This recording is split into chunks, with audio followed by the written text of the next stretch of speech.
Bien, y gracias por acompañarnos en la señal de éxitos. Poco después de las 7 de la mañana les doy la bienvenida. Si recién se incorporan a nuestro programa, a nuestro espacio, saben que llegamos desde Caracas a todo el país a través de nuestras emisoras, de nuestro circuito. Transmitimos a través del canal 990 de Simple TV, también a través de mundour.com y de nuestras aplicaciones en video.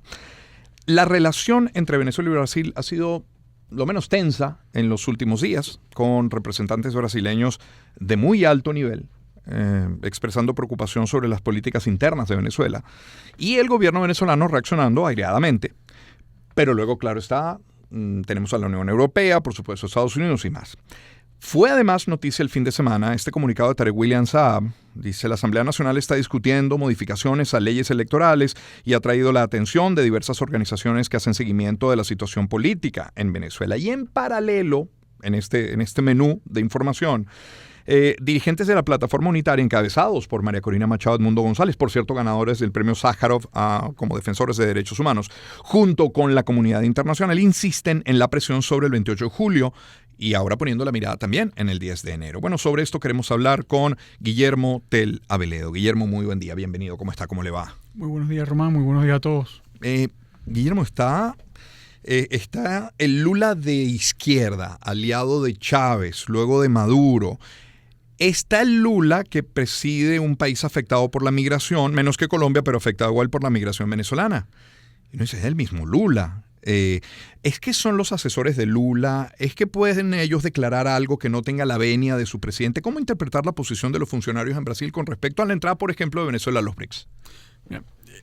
Ahí, el Club de los BRICS tiene, por supuesto, unos intereses y unas medidas políticas que no son exactamente hacia la democracia pluralista, pero en ese caso Brasil es uno de los pocos bastiones dentro de ese grupo que representa eso. Y el veto de Brasil a Venezuela va por ahí, es una suerte de presión hacia la orientación de estos últimos meses en torno a la política brasileña con respecto a Venezuela.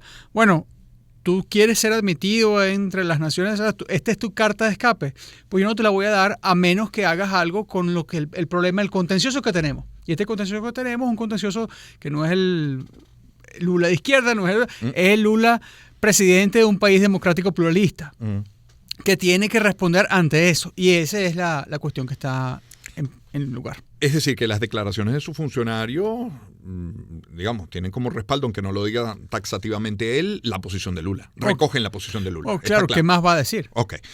Si ya Lula o el mismo Petro, no sé si en la misma medida, han perdido peso o estima, digamos, como mediadores, ¿quién podría lograr sentar a las partes en Venezuela en este momento, en este punto, si es que hay interés o necesidad de hacerlo, de sentarse, quiero decir?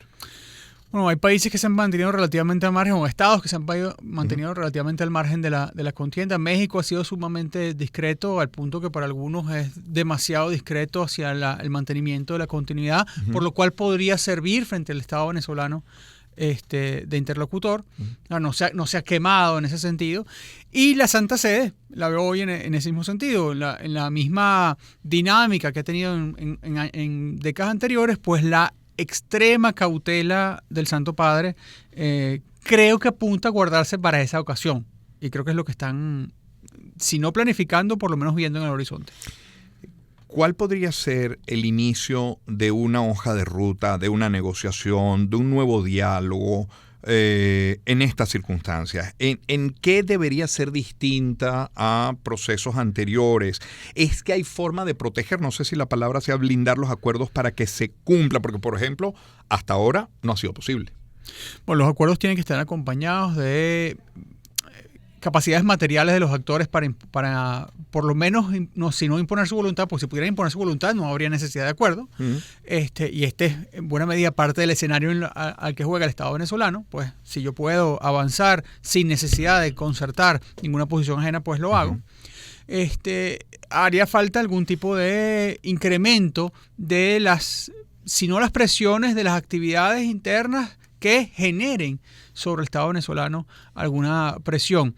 Eso puede ser una actividad provocada por el sector político, me refiero a las que legítimamente están en la Constitución, o una actividad externa a ellos que cause suficientes perturbaciones dentro del sector político, que prefiera sentarse a hablar con este sector, con el sector de la plataforma unitaria, del liderazgo del 28 de julio, o en lugar de otros sectores alternos, más radicales, más terribles, más amenazantes.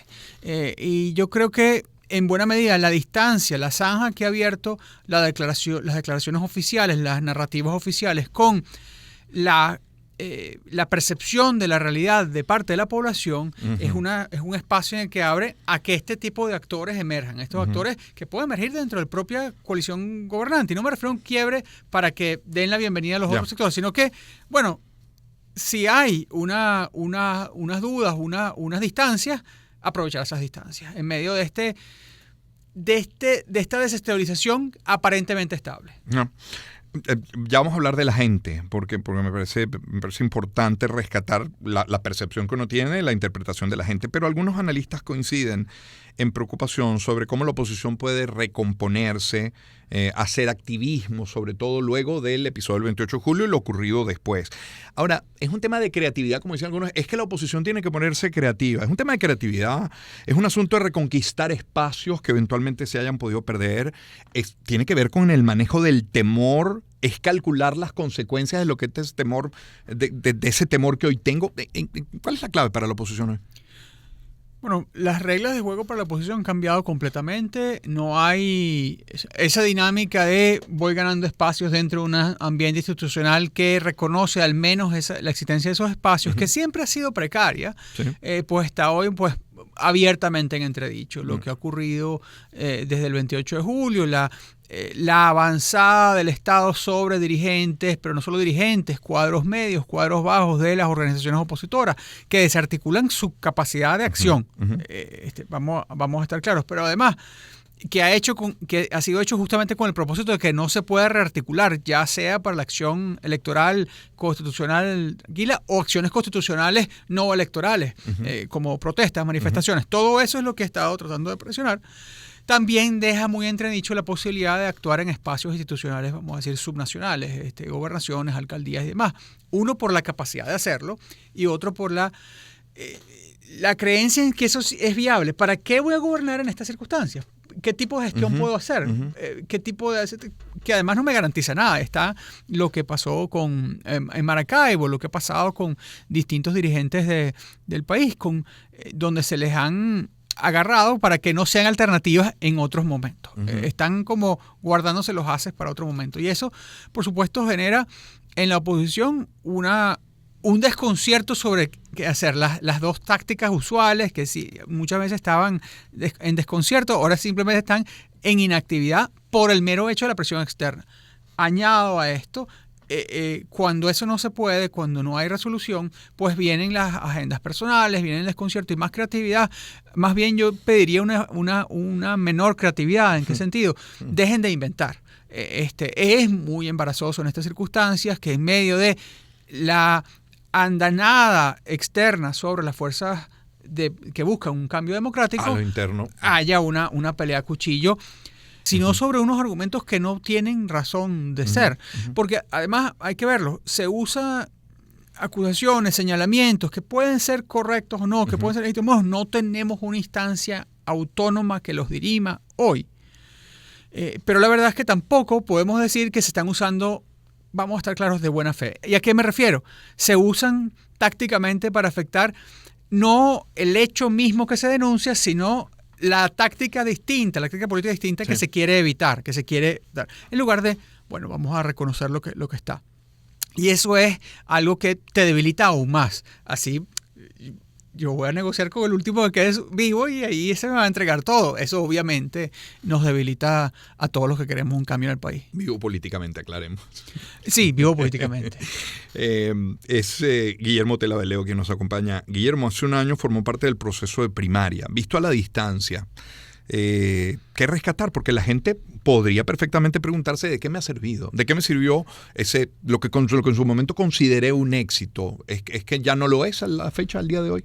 parte de la repolitización del país, un país que venía muy cansado, muy agotado, que se encontró en una plataforma política y que se puede expandir y hacerla real, fue gracias a que se dio la primaria. Esa decisión política de la plataforma unitaria de abrirse, porque sentían que necesitaban ese compás de legitimidad fuera de sus fuerzas, y que incorporó a actores, incorporó el proyecto de María Corina Machado, le dio cabida y votó.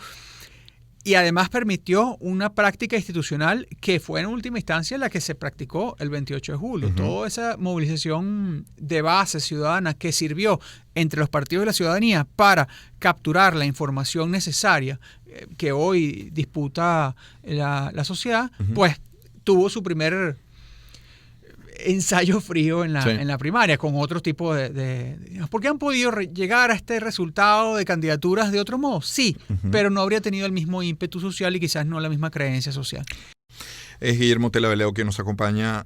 Los venezolanos escuchan mucho sobre diagnósticos de la situación y ocurre en materia económica. Nos hemos convertido en expertos en materia económica también. La realidad, quiero decir, no nos es ajena. Basta con salir a la calle, con leer 2 o 3 medios fiables y tener algo de sentido común para tener un panorama bastante cierto de lo que está ocurriendo en Venezuela. Insisto, el venezolano parece tener muy claro lo que ocurre. Y muchos de ellos dicen, caramba, estamos en un callejón sin salida. Estamos en una calle ciega. ¿Hay algún poste que ilumine una salida en ese callejón? ¿O es como estas nuevas luminarias que han colocado en las alcaldías, ¿no? Que son como estroboscópicas, ¿no? Que aparecen y desaparecen, que parecen flashes, que parecen no estar en una discoteca. Sí, que no, como aquellas animaciones de Pokémon que te dan epilepsia, ¿no? Exacto. Mira, uno puede ponerse cínico y abrigarse en va a pasar este tiempo y voy a pasar agachado y voy a pasar un tiempo. Pero yo creo que el deseo de cambio de la población es transversal, socialmente, regionalmente, en términos de clase, en términos de condición, que no hay sector social en donde el status quo pueda decir tengo un asidero firme. Tengo un asidero firme. Y esto no es un asunto de la verdad o no de los asuntos. En términos de la opinión, hay una voluntad de cambio. Si el status quo es capaz de ejercer ese cambio por su cuenta, pues muy bien, va a pegar para su estabilidad. Lo que pasa es que lo que estamos viendo es que no hay herramientas para eso, y que si yo tuviera una esperanza fuera de lo que no me dejan hacer como sociedad, tengo la esperanza, esto es un poco dramático decirlo, en que no hay modo razonable en que el status quo que he rechazado pueda realmente cambiar conmigo. Puede cambiar conmigo, no me refiero en términos de los efectos, sino en términos de la gestión, de las capacidades. Tú mencionaste hace un rato la entrada de los BRICS y entonces ese veto. No solo está el veto brasileño, además es lo que haríamos ahí. ¿Qué haríamos nosotros? ¿Cuál es nuestro rol en una alianza de esas? ¿Vamos a hacer una maquila china? En realidad no, porque no tenemos ni la seguridad jurídica, ni la capacidad tecnológica, ni nada de eso. No seríamos ese tipo de capital, no estamos proveyendo ese tipo de atracciones. Entonces, esa apuesta ilusoria del nuevo gabinete económico es en realidad una apuesta porque tienen los cartuchos de la gestión quemados. Tienen los cartuchos de la gestión quemados. Y allí se muestran los límites de la capacidad efectiva de este gabinete en resolver los problemas de la población. Sí, ya lo conversamos la semana pasada con al menos 2 economistas de que podría aportar a Venezuela una plataforma, un escenario como el de los BRICS. Es Guillermo Tella Veleo. Llegando al final de esta conversación, Guillermo mencionó la palabra esperanza. Ser optimista hoy, porque vaya si entrevistamos gente, sobre todo, actualmente hablamos, la verdad, bastante menos de política que de economía, pero incluso cuando hablamos de política y de economía suele alguno decir, yo soy optimista. Ser optimista hoy con respecto a la solución política en Venezuela es racional, es realista. A veces el optimismo no tiene nada de racional, pero si uno se ata a los meros cálculos lógicos y racionales, pues muy poco habría que hacer. Muchas veces tenemos que estar en el inmovilismo y quedarnos atados a la cama y no salir adelante. Yo creo, a mí lo que más me da esperanza en esta situación es que la voluntad de cambio de los venezolanos es tan abundante en su manifestación que me hace pensar que la sociedad va a responder de un modo u otro, ya sea demandando un cambio, en futuros procesos, independientemente de los controles que le quieran poner o de otros modos que constitucionalmente también le favorecen. Y eso es lo que está allí. Esa ventaja del cambio es, por supuesto, vertiginoso pensar que ese cambio es indeterminado, pero no, yo creo que es muy determinado, muy claro. Lo que cada venezolano apretó en ese día simbólicamente hacia un cambio, es para mí la fuente de la esperanza. Guillermo, gracias por acompañarnos esta mañana. Muchas gracias, Román. Gracias Muy amable. a todos. Guillermo Tella Veleo con nosotros. Seguimos.